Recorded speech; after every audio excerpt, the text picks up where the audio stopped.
Bonsoir à toutes et à tous, je suis ravi de vous retrouver sur Monaco Info en ce lundi de Pâques.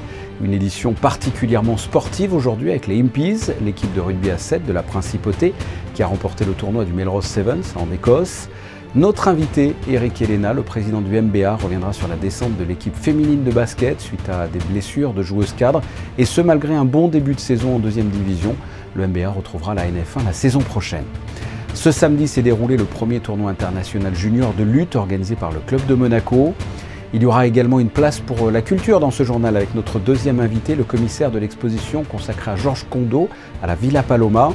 Et enfin, retour sur le concert de l'Orchestre Philharmonique de Monte-Carlo ce dimanche à l'Auditorium Régnier 3 avec à la direction et au piano Christian Zacharias et au programme Brahms et Schumann. Je vous le disais en titre, l'équipe de rugby à 7 des Impies a remporté ce week-end le Melrose Sevens pour sa première participation à la formation de la Fédération monégasque de rugby soutenue par la Fondation Princesse Charlène, a fait sensation sur le terrain historique de Green Yards. Retour sur ce sacre avec nos envoyés spéciaux, Émilie Rousseau et Sylvain Péromal. Ils l'ont fait. Pour leur première participation au Melrose Sevens, les Impies sont entrés dans l'histoire de cette compétition au format unique. L'équipe, composée de joueurs monégasques et d'internationaux, auront réalisé le parcours parfait. Opposés en finale aux Samouraïs, les joueurs de David Bolgashvili et Nicolas Bonnet n'auront pas été impressionnés par leur adversaire, pourtant jugé plus fort sur le papier, ni par l'enjeu. Vaillants et sur tous les coups, les Impies prendront l'avantage dès le début de la rencontre et ne le perdront jamais. Ils l'emporteront 26-12 devant plus de 10 000 spectateurs. What must I say? It's taken us 5 years to get to this point and we did it. Wow. I'm so proud of the team, the staff, the coaches. Man, what an unbelievable team we did. Oh, I can't express anymore. I'm so proud of us. I'm so proud. We're bringing the trophy back home for Monaco, Federation and the Foundation. Thank you so much. Thank you. Cette équipe aura tout donné. Elle aura été récompensée de la plus belle des manières. Désormais, son nom sera inscrit au tableau des vainqueurs de la plus ancienne compétition de rugby à 7 ans. Ouais, c'est énorme. C'est énorme, franchement. Quand on a regardé la demi avec David sur les Samouraïs, bon, on ne dit pas que cette émission est possible, mais il fallait faire un grand match, quoi. Et ils l'ont fait, ils se sont envoyés, voilà, énorme, super groupe. Et au lendemain de cette victoire, les Impies font les titres de la presse écossaise. The Sunday Post et Scotland on Sunday font écho de la performance de l'équipe monégasque, des Monégasques qui ont encore du mal à réaliser ce qu'ils viennent d'accomplir. C'était, je sais pas, il y avait un truc en plus, on a eu une mission entre nous, on se sentait jamais en danger. Et je pense, je sais pas, c'était à la fin, il n'y a pas les mots, quoi. On finit champion, première fois à Melrose, et première fois de l'équipe aussi à Melrose, et premier titre, donc c'était top. Les Impies auront respecté à la lettre la signification du nom de leur équipe. Ils auront été des guerriers sur le terrain. Ils écrivent ainsi une nouvelle page de leur histoire, la première, on l'espère, d'une longue série. Après le rugby et ses beaux résultats, du foot en Ligue 1, Monaco est reparti avec un petit point suite au match nul face à Nantes. L'ASM menait de 2 buts à la mi-temps avant de se faire rattraper. Les Rouges et Blancs sont 4e au classement, à 3 points du podium. Et pour en parler plus longuement, à 19h30, vous pourrez retrouver votre émission Les Experts avec Christophe Paco et Laurent Banide. Foot toujours, mais en U18, l'ASM vient de se qualifier ce lundi après-midi pour la finale de la Gambardella face à Pau, 2-0. Ça sera la 5e finale dans l'histoire de Monaco. La dernière victoire en Gambardella remonte à 2016 avec dans l'équipe Kylian Mbappé. La finale se déroulera le 29 avril au Stade de France face à Clermont-Ferrand. Et pour clore cette page sport collectif en Betclic Elite, la Roca Team s'est une nouvelle fois imposée 94-72 sur le parquet de Pau-Orthez. Monaco est le leader incontesté de ce championnat de France avec 23 victoires pour 5 défaites. En basket féminin, l'heure est moins à la fête. Le MBA, le Monaco Basket Association, évolué pour la première fois cette saison chez les professionnels en 2e division. Et c'est la déception avec 9 victoires et 13 défaites. Le MBA évoluera la saison prochaine en National 1. Pour revenir sur les causes de cette descente, nous sommes avec le président du club, Eric Elena, bonsoir. Bonsoir Fabien. Nous étions à l'antenne l'année dernière ensemble à propos de la montée en professionnel, en Ligue 2 de l'équipe féminine senior du MBA. Et là, malheureusement, on est ensemble pour parler de la descente en NF1 de cette équipe. C'est une descente et pourtant, c'est dur à dire, mais l'équipe, elle n'a pas démérité. C'est un peu ce que j'ai dit aux filles samedi soir dans les vestiaires. J'ai dit, certes, c'est un coup dur, hein, mais il ne faut pas oublier tout ce qu'on a fait. On a fait une très belle première partie de saison avec des résultats excellents en Coupe de France. Je crois qu'on va descendre avec entre 45 et 47% de victoire. C'est du jamais vu, c'est un gros coup dur. Bon, après, c'est un championnat qui était très compact, hein, mais c'est vrai que la fin est très cruelle pour nous. Voilà. Quel est votre constat? C'est, comme vous l'avez dit, un excellent début de saison et malheureusement des blessures concernant des joueuses cadres avec un effectif peut-être pas assez suffisant, je ne sais pas. Quelle est votre analyse?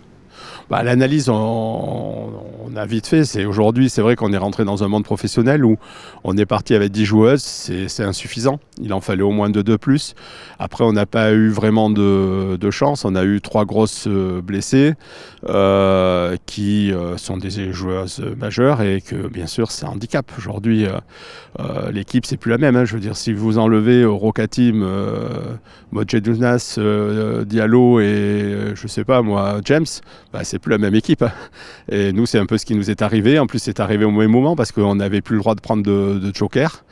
Résultat, voilà. Mais encore une fois, moi, je pense qu'il ne faut pas tout jeter. Samedi dernier, j'ai félicité les filles parce qu'elles ont fait un gros match. Ça s'est joué sur la fin, sur des détails. Bon, c'est sûr que nous, ça nous coûte cher. Voilà, ça nous coûte une descente et voilà. Mais on va rebondir. Voilà. C'est le principe du basket en plus.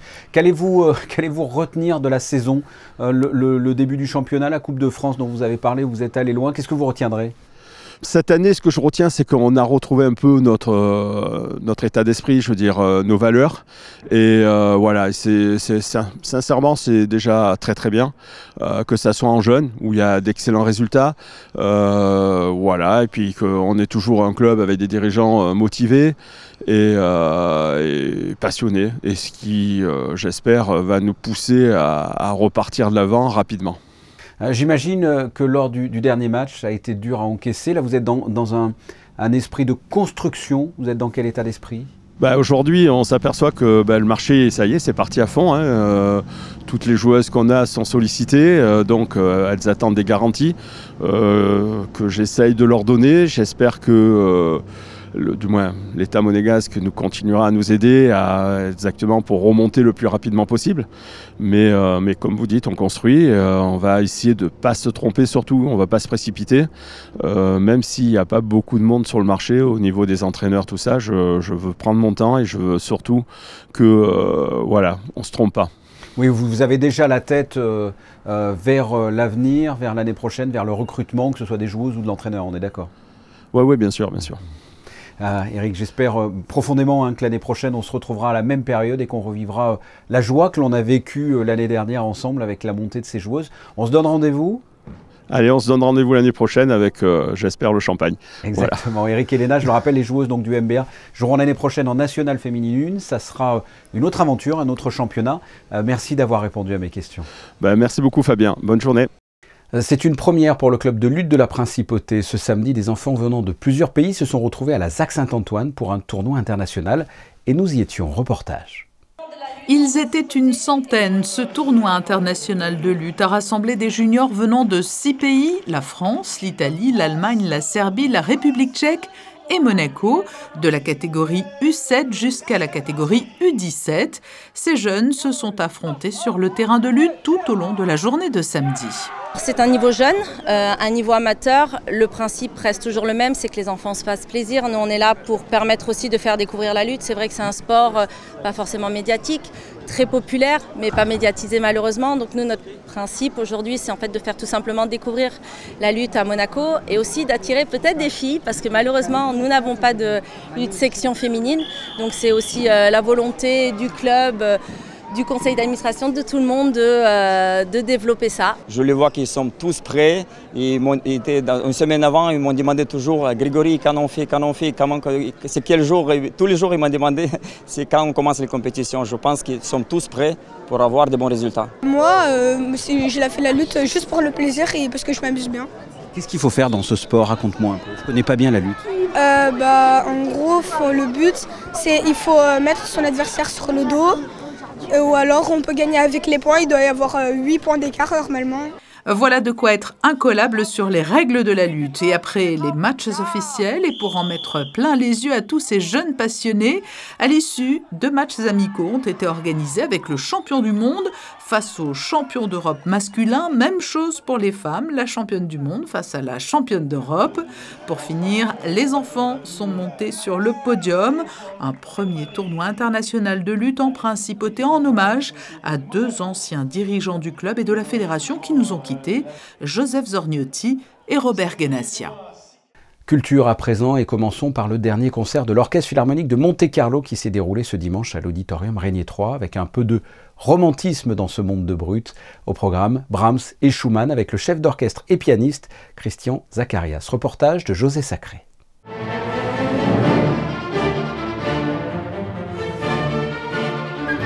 La symphonie numéro 4 de Robert Schumann, mais aussi son introduction et Allegro appassionato opus 92 et la sérénade numéro 2 de Johannes Brahms, nous étions dimanche 5 avril au cœur du romantisme avec l'Orchestre Philharmonique de Monte-Carlo et un chef atypique et formidable, Christian Zacharias, à la fois chef d'orchestre et pianiste.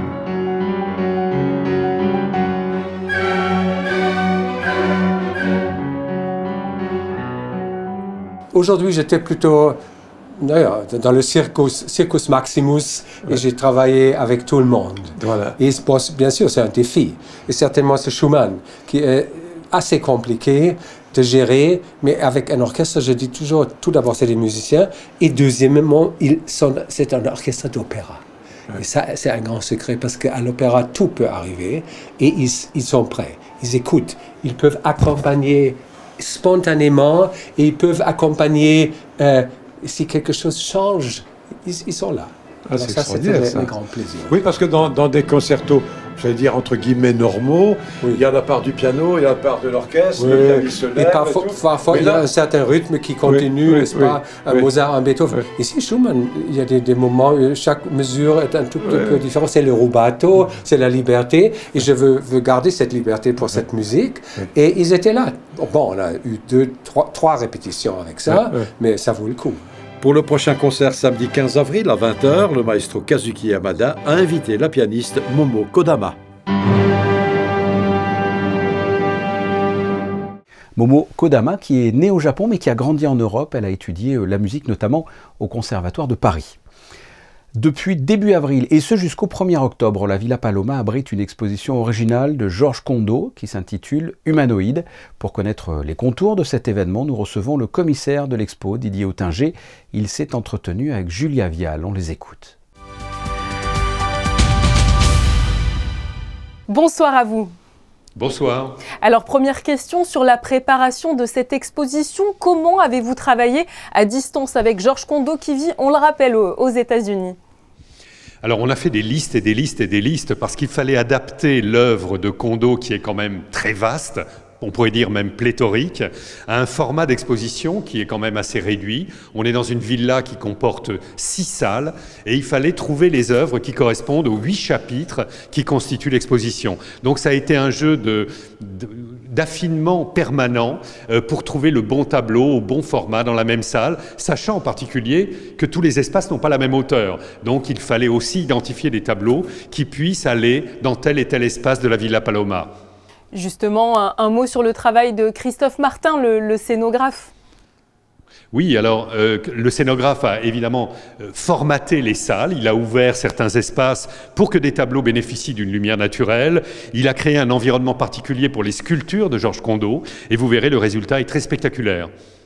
De votre côté, comment avez-vous un petit peu constitué votre travail en tant que commissaire de l'exposition ?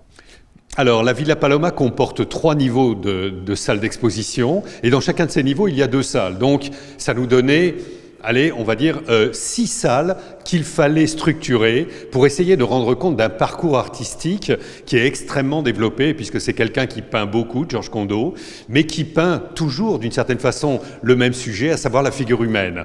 Donc il fallait classer ces figures en fonction de catégories, comme vous le verrez, une salle consacrée aux figures féminines, une autre consacrée aux personnages réels qui l'ont inspiré, une autre qui est consacrée au lien de la peinture de Condo avec les maîtres anciens. Et voilà, ça fait un parcours de visite qui à la fois provoque des rythmes dans la visite, on ne voit pas la même chose d'une salle à l'autre, et en même temps cartographie l'ensemble de l'œuvre de Kondo. C'était le but de l'opération. Il fallait, dans un format d'exposition somme toute restreint, quand même, pour le public monégasque et français, donner l'idée d'une exposition rétrospective. Et c'est ce qui apparaît au final dans cette exposition. Et justement, je vous propose d'écouter Georges Kondo. L'artiste nous dévoile ses inspirations pour faire naître les humanoïdes. Il nous parle aussi de l'importance de faire une exposition ici même, en Principauté. Écoutez-le au micro de Juliette Rappert. The humanoids are abstractions of the external self of an imaginary portrait. And what they do is they reveal the inner emotions of the character on the outside. So you can kind of see what's happening in the mind of the subject. And one of the ideas is to kind of destroy the linearity and the chronology of art and think that there's no reason to think that something done 10,000 years ago couldn't be as contemporary as today. Well, it's a real honor to be invited to do an exhibition in Monaco. You know, to choose the Villa Paloma as a place to show, which is a beautiful building. Instead of people looking at Ferraris and Rolls Royces, they can look at paintings and sculptures. On entendait Georges Kondo à propos de son envie de faire une exposition à Monaco. C'est vrai que c'est un véritable événement de recevoir un tel artiste en Principauté. C'est vrai que c'est une chance et il y aura bientôt sans doute, enfin il y en a eu déjà des expositions dans des très grands musées européens et américains.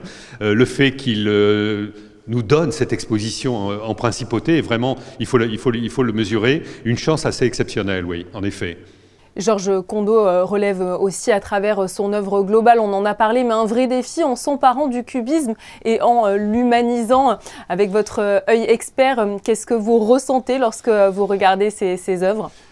Eh bien, on voit que le travail de Kondo, c'est un travail d'investigation psychologique. C'est quelqu'un qui nous le disait au fil des visites qu'il a pu faire dans cette exposition, peint certes ses contemporains, mais se peint lui aussi. Et chacune des images pourrait être une image de l'artiste lui-même, c'est-à-dire de ses états d'âme, de ses pulsions, de ses désirs, de ses peurs, etc. Mais c'est aussi l'image d'un monde tel qu'il est aujourd'hui. Et ça aussi, Georges Kondo nous l'explique assez bien, si ces images de figures sont fractionnées, c'est parce que le monde actuel est fractionné et qu'il est difficile aujourd'hui d'imaginer une forme et une psyché qui soit sereine, calme, ramassée à l'intérieur d'un dessin qui serait un cercle parfait, par exemple. J'ai l'impression également que son travail nous inspire aussi celui des caricaturistes, une façon singulière finalement de réinventer la figuration. Oui, alors on peut dire qu'il se réclame d'un cubisme, mais pas de n'importe lequel. On se souvient, nous les historiens d'art, qu'il y a eu un visiteur important dans l'atelier de Picasso. Au moment où Picasso commençait l'aventure du cubisme, ce personnage était Félix Fénéon, qui était un grand critique d'art à l'époque, on est en 1907. Il découvre les Demoiselles d'Avignon de Picasso et il dit à Picasso, « Jeune homme, vous devriez faire de la caricature ». C'est-à-dire que cet homme était visionnaire dans le sens où il a vu que le cubisme n'était pas une exploration formelle qui allait conduire par exemple à l'art abstrait, mais que c'était une aventure de nature psychologique. C'était une volonté de décrire au plus près la psychologie des modèles de Picasso en l'occurrence. Et c'est dans cette tradition-là évidemment que s'inscrit Georges Kondo. Merci beaucoup à vous Didier Ottinger d'avoir répondu à nos questions et surtout de nous avoir donné envie d'aller découvrir l'exposition de Georges Kondo à la Villa Paloma. Merci à vous. Les humanoïdes de Georges Kondo à la Villa Paloma jusqu'au 1er octobre. En bref, une grande chasse aux œufs a été organisée par la mairie en collaboration avec la boîte de jeux ce dimanche au parc Princesse Antoinette. Les enfants scolarisés à Monaco ont pu ainsi participer gratuitement à cette chasse autour d'ateliers ludiques. Il a fait très beau ce dimanche, il a fait beau ce lundi. Les prévisions météo de ce mardi, c'est avec Yannick de Bever. Bonsoir Yannick.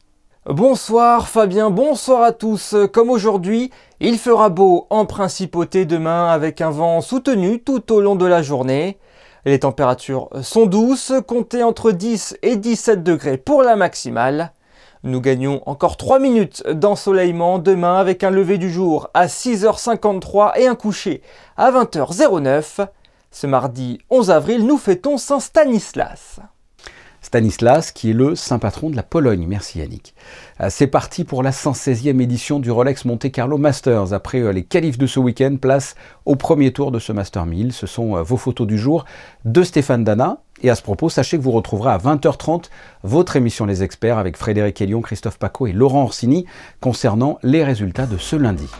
C'est la fin de ce journal, on se retrouve demain 19h avec un grand plaisir. En attendant, passez une excellente soirée, à très bientôt, au revoir.